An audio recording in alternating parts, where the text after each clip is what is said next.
Hi viewers, మనం వచ్చేసి blossom English 2వ తరగతి చూస్తూ ఉన్నాము. డే 13 13వ రోజు చూస్తూ ఉన్నాము. చిత్రం కో పెహచానే और उनके नाम को जोर से पढ़े. మనం వచ్చేసి ఇక్కడ చిత్రాలను వచ్చేసి వేగంగా చదువుదాము. ఇక్కడ వచ్చేసి small letter K and capital letter K అనేటువంటిది ఇవ్వడం జరిగింది. Kite KITE kite, key KEY key, kitten KITTEN kitten.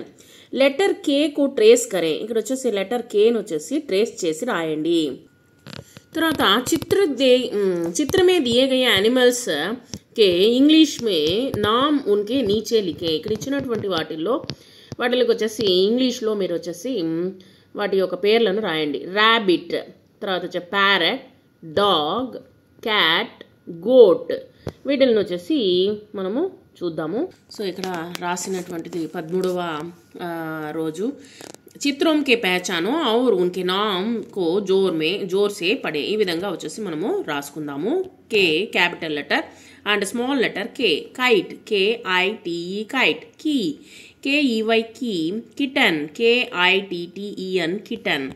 తర్వాత లెటర్ కేకు ట్రేస్ కరే. ఈ విధంగా వచ్చేసి ట్రేస్ చేసి రాయండి. తర్వాత వచ్చేసి ఇక్కడ కే అనేటువంటిది మనం నేర్చుకున్నాము. క్యాపిటల్ లెటర్ కే అనేటువంటి నేర్చుకున్నాము. చిత్రమే దియే గయ యానిమల్స్ కో ఇంగ్లీష్ మే నామ్ ఉన్కే నీచే లిఖే. వాటికి వచ్చేసి ఇంగ్లీష్లో పేరు అనేటువంటి రాద్దాము.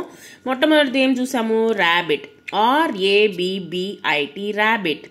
Parrot, PARROT parrot. Dog, DOG dog. Goat, GOAT goat. Cat, CAT cat. సో ఈ విధంగా వచ్చేసి మనము వాటి యొక్క స్పెల్లింగ్స్ అనేటువంటిది తెలుసుకున్నాము. మీరు 1-2 సార్లు రాసి చూడండి.